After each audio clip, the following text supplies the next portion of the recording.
Welcome back to the channel, Crypto Tro. I am Crypto Tro, bringing you the latest and the greatest in cryptocurrencies. And today, man, we're going to talk about DeFi candles and the timeline it has had this past year. So it's been some major updates in DeFi candles, and a lot of people who left the game don't truly know what's going on right now. They left the game when the hack happened, or right as prices started dropping. They either cashed out or just left their wallet alone and just stopped playing the game completely. But it's been a lot of new things introduced since those things happened.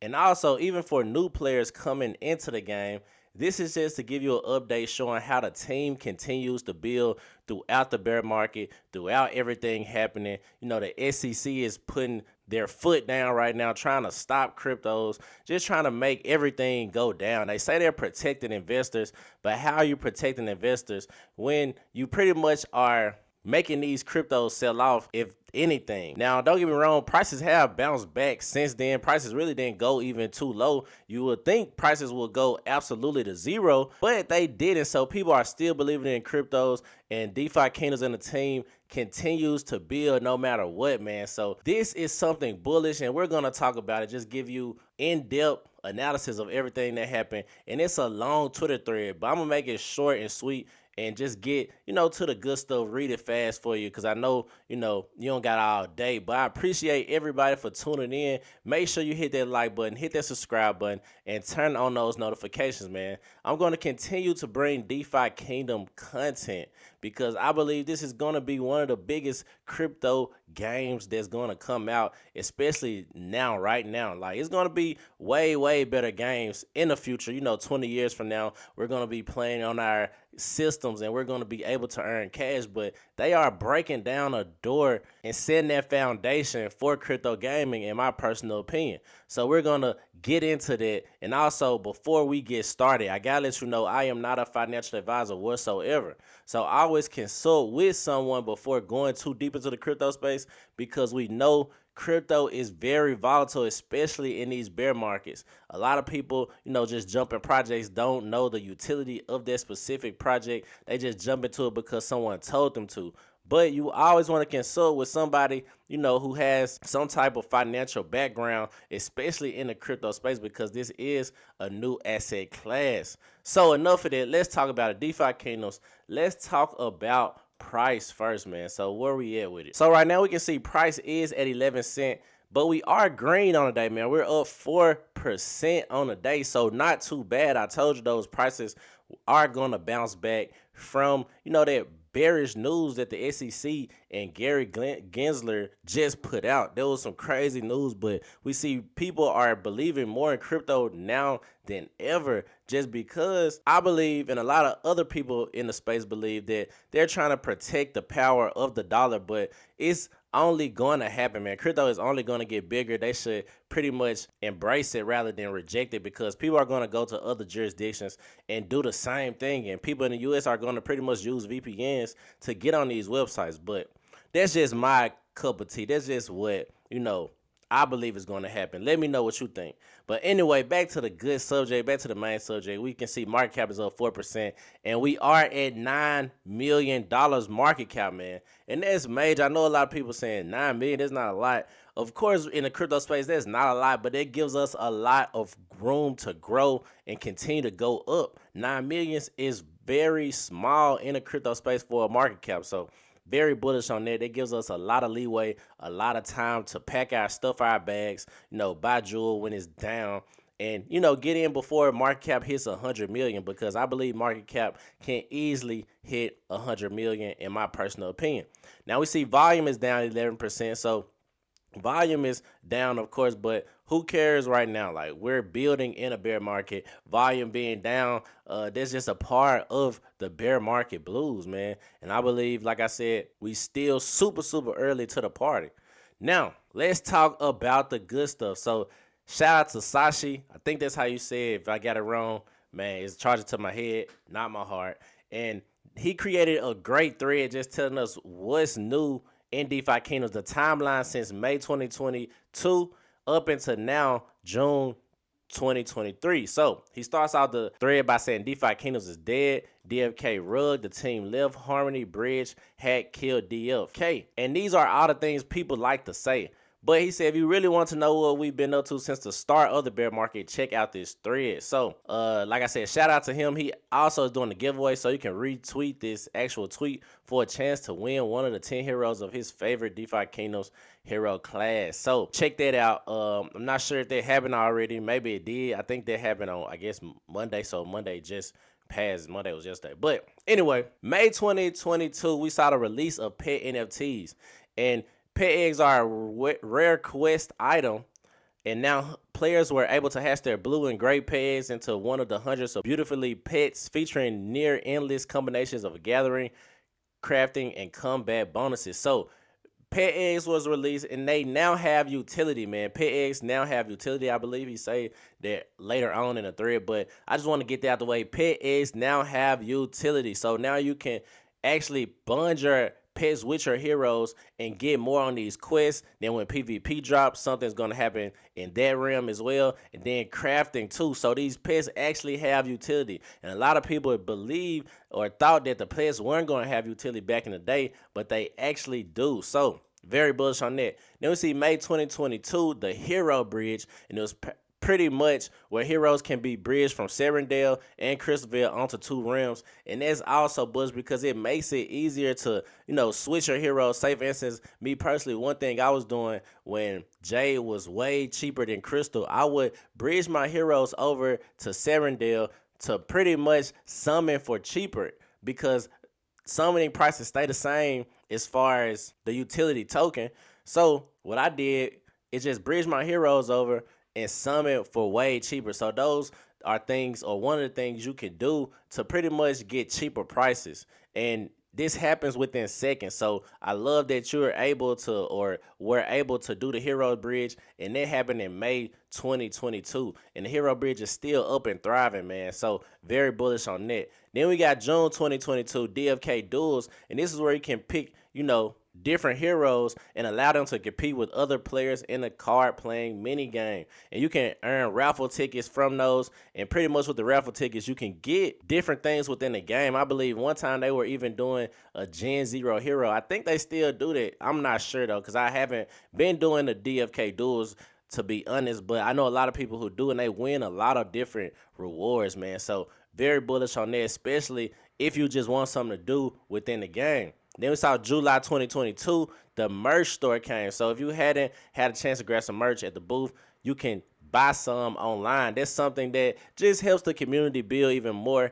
People love to be a part of something major. So I believe DeFi Kingdoms is doing good, just getting more marketing out there. This is one of the ways they can market, just by people buying merch. Then we'll see the item vendor redesign. So in the beginning, those prices were set, but the item vendor took some classes in economics and will now adjust his prices by demand. So many players buying a specific item, prices go up. Not many players buying, prices go down. So that's always something too, because it just shows how they can redesign things, man. They saw prices were not the best fit just being set in the market. So they just adjusted and pretty much found a better way, a better economics for this item vendor. Then August 2022, we saw the item bridge. So this is something else that's good, because now you can bridge items between Serendale and Crystalville and create arbitrage opportunities, man. So that's one thing I like about the item bridge, and also it just lets you play the game easier. We saw in September 2022, multi-questing came out. So if you wasn't playing DeFi Kingdoms before, it used to be a hassle to actually quest, because you had to do one by one, man. Like if you had a lot of heroes and if you weren't using a bot, you actually had to go in and quest each hero one by one. And I believe this kind of led to a lot of people getting out the game or stop actually questing, because some people don't know how to set up bots. Some people don't know how to set up these different things so their heroes automatically quest. And just doing it one by one is tedious, especially if you have a lot of heroes. So multi-questing was something that's major that was brought to the game and really saved me, because I didn't have a bot. and I was actually doing each hero one by one, but with multi-questing, it saves a lot of time. So very, very big underrated feature that a lot of people don't realize that kept some people in the game playing the game. Then September 2022, again, we had the Kingdoms Builders integration. So our passionate community builders can now apply via our Kingdom Builders program to be highlighted in the castle zone in our game. And this just introduced new developers into the ecosystem, and they're pretty much building things that work for DeFi Kingdom. So it's a lot of different builders on there. You can check out the Kingdom Builders, but I believe this is bullish because it just incorporates all parts of the ecosystem, including the players or, developers who are players, and it makes them want to build for DeFi Kingdom. So just getting that community, we know crypto is big on community, and I believe that's something that's bullish as well. Then we got October 2022, the pet bridge. So you can now bridge your pets from Serendale and Crystalville. Then in October 2022, the worst thing that happened, disaster struck Realm on Harmony. Following the bridge hack incident, we decided to migrate Serendale to a new blockchain and replace our Harmony presence by a zone that allows players to migrate their assets. So Harmony got hacked for 100 million. That's right, 100 million.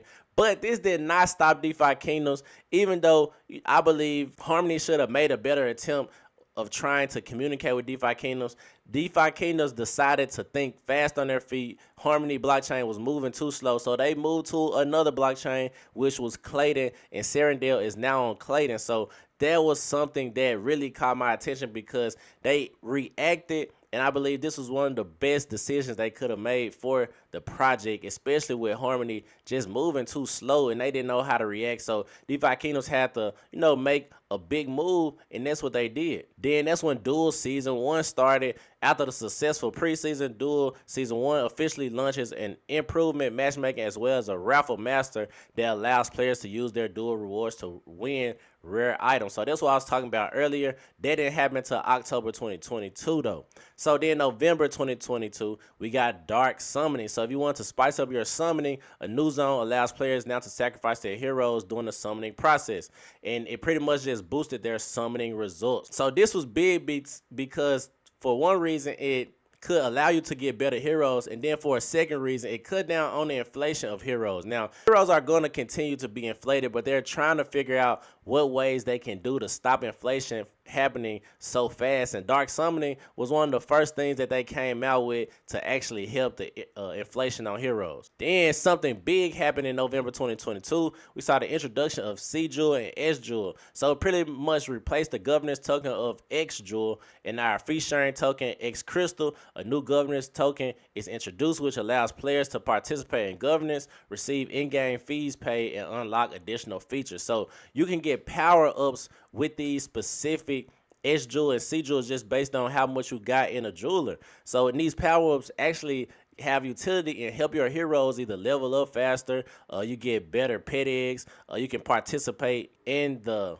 pre-alpha of PvE. So a lot of different things they allowed us to do with the introduction of S Jewel and C Jewel. Then we saw in December 2022, Serendale launched on Clayton, which I mentioned earlier. December 2022, again, the Duel Season 2 started, and it just improved on everything that Season 1 had, and then they had a new presence on Clayton as well. Then January 2023, Power Up. So this was what I was talking about by allocating some of your C Jewel or S Jewel, players can now unlock additional boons for their heroes or enhance their in-game experience. So very bullish on that, man. That was something very, very bullish.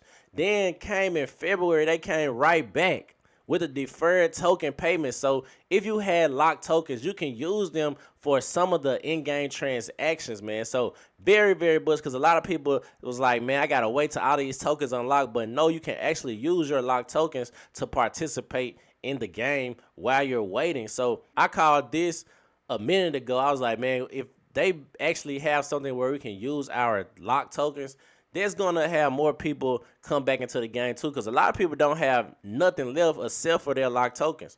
So that's something major, just being able to use locked tokens for in-game things. By February 2023, we were on Duel Season 3, And pretty much same thing, man, just new improvements from all the other seasons. Then March 2023, we had the combat testing ground. So the PvP game enters pre-alpha testing where you can use your heroes to smack some bulbs around while we gradually release new classes and features to our combat testing ground leading up to the PvP release. So you could have got an early test on what PvP will be, but this is pre-alpha as well, so a lot of things will be updated, but just gives us a glimpse of what to expect on PvP. So very bullish. May 2023, green pet egg catching. We already had blue and gray, but green came out. Then May 2023, pet treat crafting and pet feeding. So now you will have to craft your pet treats and actually feed your pets so you can equip them to your heroes and then get those unique bonuses that come with the different type of pets. May 2023, dual season 4. Then May 2023, the equipment system. So if you go to your heroes, you can see all the different types of equipments you can equip with your hero, and that's going to be major moving forward in the game because these pieces will have value in my personal opinion. Then May 2023, pet utility. Like I said, you bond your hero to a pet and pretty much you get their utility just depending on what type of pet it is and what they have. So this particular one, the bonus bounty, and you gain 32% chance per 5 stamina roll for additional gardening plant rolls. So something else to look forward to. Then May 2023, again, skill level 10 questing. So questing came out for fishing, foraging, and gardening for skill level 10. So very, very bullish. It gives us more things to do in the game, and also I believe it separates the heroes that haven't been doing anything to the heroes that have been working, and it also adds a premium to their hero. So if you got a skill level 10 hero, the floor price of your hero is automatically going to be higher than a hero that has nothing. If it's like, just say if it was the same thing, so like a common hero with the same type of class, the hero with a skill level 10 will be higher just because you put in that work with that hero and it's appreciated and it's doing more things in the game. So that was what happened in May. A lot of things to expect coming in June.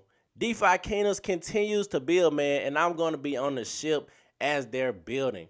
Now, it's a lot of things that they can do better. A lot of people talk about like marketing and things like that. But I always say, who markets in a bear market right now? Why would you spend any type of money? If it's not free marketing, if it's not the community putting a project up, me personally, I wouldn't want them to spend a dime on marketing because crypto is not looking good right now in any project. Like, you just from the outside looking in, of course, if you've been building with a project, if you've been down, you know what they're doing, you know the team, and you kind of got a gist of what they're trying to do, then yeah, you're going to be down. But if you're trying to bring new people in, you don't want to use money that can go to other things to building out the actual project to market to new people because we aren't getting any new liquidity in right now. And I know you say projects are pumping. Those are people who've been in the crypto space. You think people know how to actually get on a decentralized exchange and trade one crypto for another? No, those are the true Deegans in the crypto space because we've been around it for some type of time. So when people say marketing, I really don't too much put a lot into that right now because I believe they should use that money to pay developers or, actually finish putting out PvP, have that fully developed. So once we do hit the bull market, we actually have something to market. We have the game. We have the PvP game out in all aspects. We got equipment out. We're actually using these different lands that people own in the game. And I believe that's going to easily bring new entrants into the game. So I just tell people, be patient. Look at what the team is doing. They put out an AMA every single week. So I'm not too much worried about it. Not saying that this project can't fail because any project can fail in the crypto space, but it is one of the best projects to keep going throughout the bear market. So that's my video for today, Crypto Cho. Just want to give you that update on everything that's been happening in DeFi Kingdoms from May of last year to May of this year. If you found my video valuable, make sure you hit that like button, hit the subscribe button, and turn on those notifications. Crypto Cho. That's my video for today.